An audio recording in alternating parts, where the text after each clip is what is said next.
Greetings, my wacky pen people. Thank you for joining me for another episode of The Pen Habit and another fountain pen review. My name's Matt. Glad to have you here. Okay, so when you start doing reviews and people start watching your reviews, which you have graciously done, one of the first things that happens is people start asking you to review certain pens.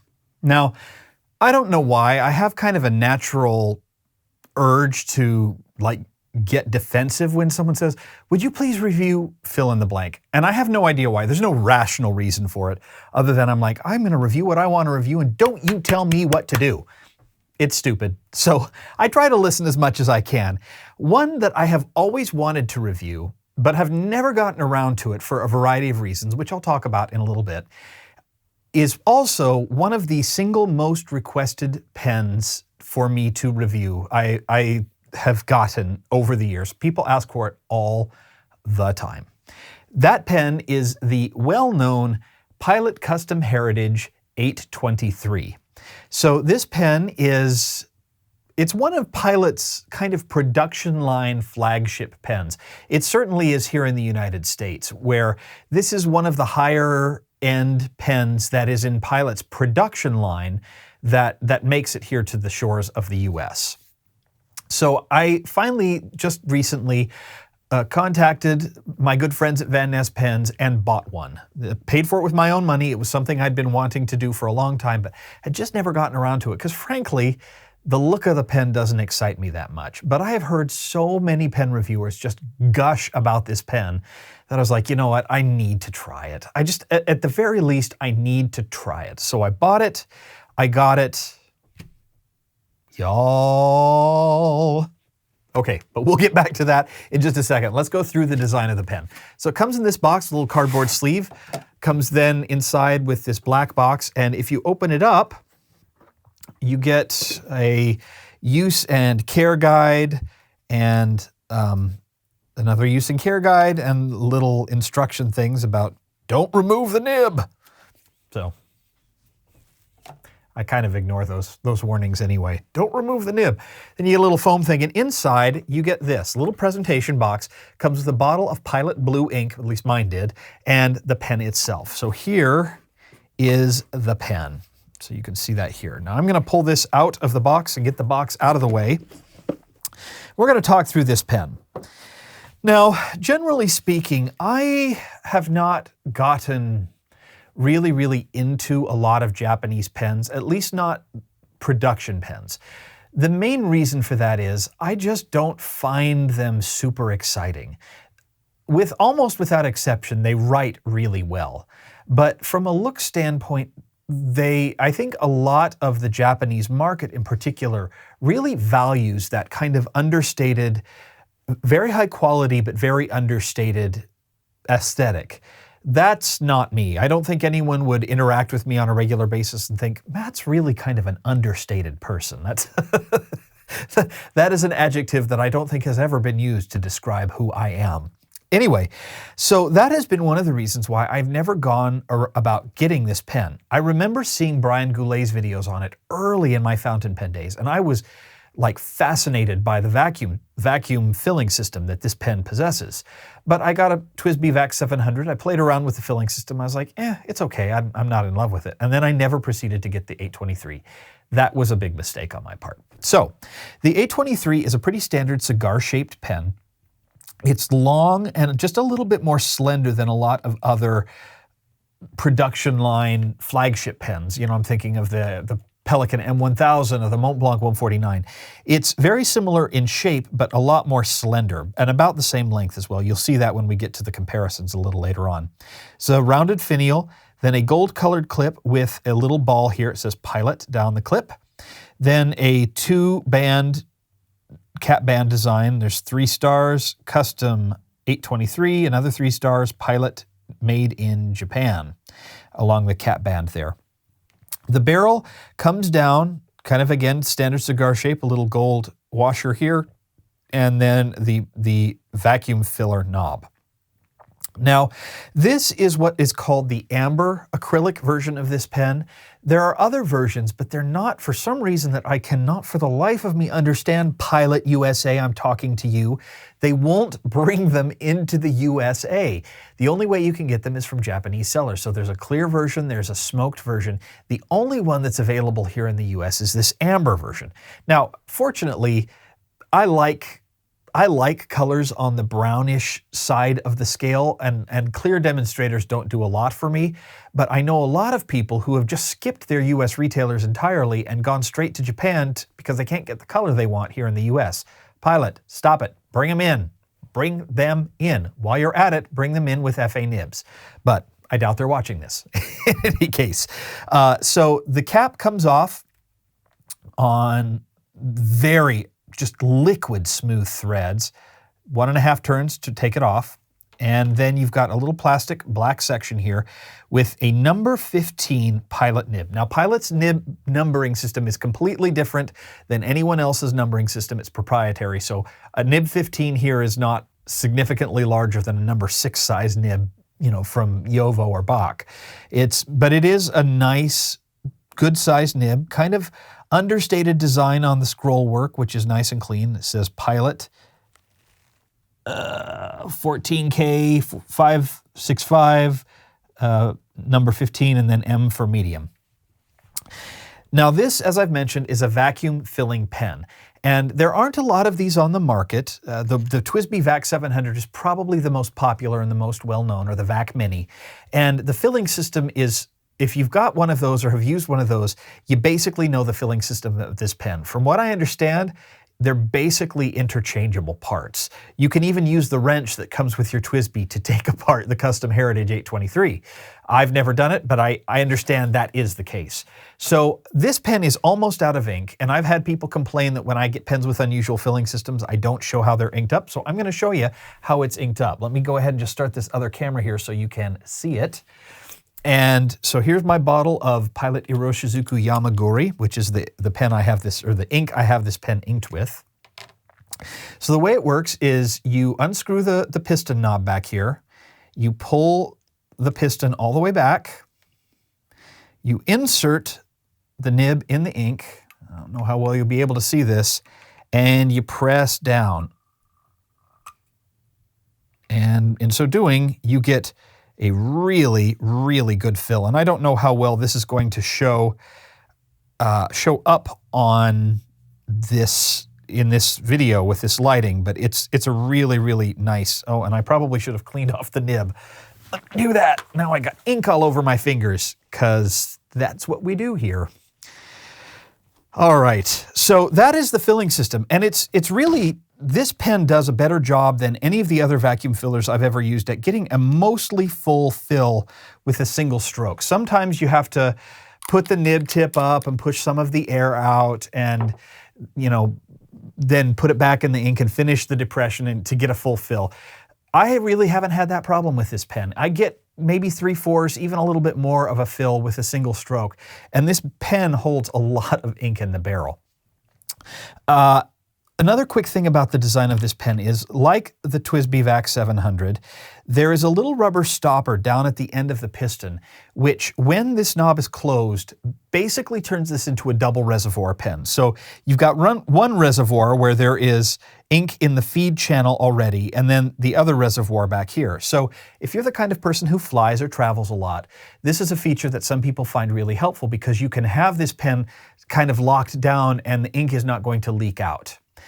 Likewise, when you're writing, you just need to, and if you're going to write long swatches, you're going to need to make sure you unscrew the piston knob just a little bit to open up that stopper and let the ink flow through. Otherwise, you will write the pen dry, even though the barrel is full of ink. Now, when I first got my VAC 700, I didn't realize that, because I wasn't paying attention in the videos apparently, and I wrote it dry, and I was like, there's ink in here, what's going on? And then I was like, oh yeah, you're an idiot. So that's that. Now, that is the design of the pen, how it fills, all that kind of stuff. Let's take a break, do the measurements, and then I want to show you how this writes and talk a little bit about it, because that changes everything.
Before I dive into the writing review, a quick shout out to my good friend Bill Duran. He's a local to me here. He runs the wildly popular costume and prop building channel Punished Props.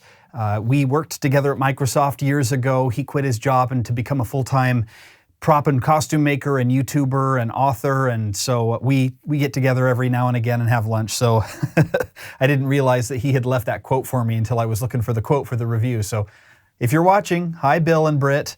So and if you guys are into costumes or props or maker type stuff, 3D printing, check out his channel. It's Punished Props. You can just search for that on YouTube or go to his website, punishedprops.com. He does really, really good content. Anyway, okay, this thing is something special. Now, I told you why I didn't really hurry up buying this pen earlier in my habit, and that's because it was like, it's not that interesting. It's just a cigar-shaped pen. It's a vac filler, which I'm not crazy about. It's, you know, it's another Japanese pen. Yawn. Well, strike all of those excuses off the record books, because the way this pen writes completely changes my mind about the Pilot Custom Heritage 823. First of all, this pen is one gorgeous writer.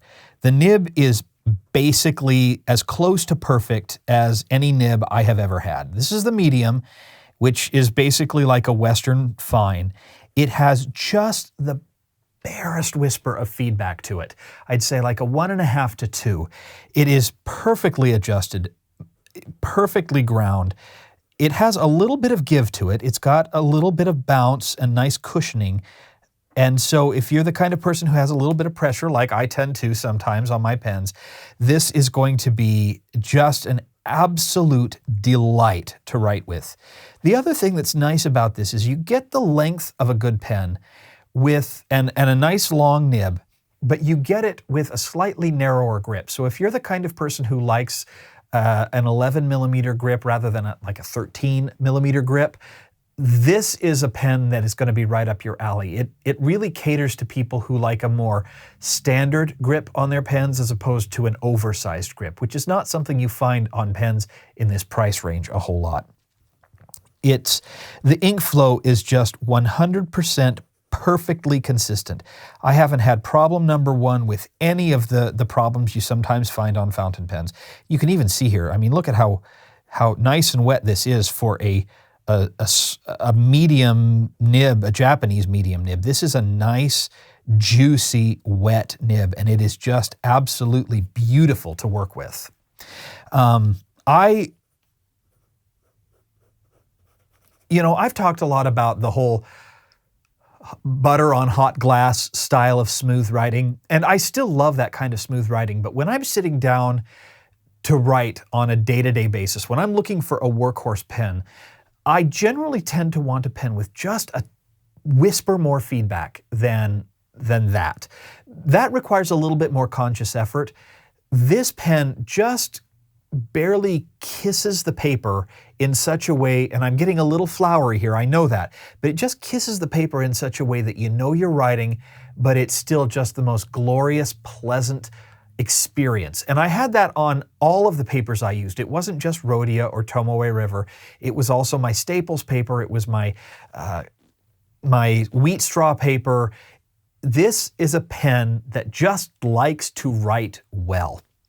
It is robust. This is my definition of the perfect workhorse pen. It's got a huge ink capacity. It's got a really, really amazing feeling nib with a beautiful adjustment and ink flow level. There is literally nothing about writing with this pen that I don't like. This has taken up a pretty special place in my heart because this is not what I normally go for in a pen. Aesthetically, it's kind of boring, but it is such an amazing writer that the boringness kind of just wipes it all away. And I'm finally now starting to understand why so many fountain pen reviewers glow about this pen, because it really is that good. In terms of reverse writing, it is a little scratchy here. Like I have said often, I never, ever, ever, ever do reverse writing except in these videos. It does not like going side to side. It's like an ultra extra fine needlepoint line here, and very, very dry, but it works, so if you needed it in a pinch, it could work. Other than that, I'm telling you, I really love the feel of this nib on the paper. There's something very, very special about writing with this pen. And this has, in many ways, found itself right in the same place as pens like my Aurora Optima or my Classic Pens LB5. This is not as attractive as either of those pens by any stretch of the imagination, but it writes just as well, if not better, than any of those. And so, if I'm going to sit down and write 5, 6, 7, 8 pages, I'm going to write a long letter to someone and I don't want to change pens and change inks, this is the pen I find myself reaching for more and more often. I really, really like the pen. It's been one of my most exciting finds of the last year.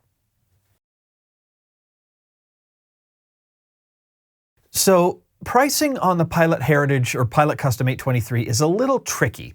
And it's the same problem I have with a lot of the Japanese brands, which is you can get them from Japanese sellers at much less than you can get them for here in the US. So Pilot USA brings them in and they support the warranty and all of that kind of stuff. And here in the US, kind of the going retail price for these is $288. Now, I will go on record as saying that this pen is worth every single penny of that $288 plus shipping and tax. It is worth every penny. If I had to tell someone, you got a $300 budget, one pen that will last you the rest of your life, this is the one I would tell people to get. It's just that good.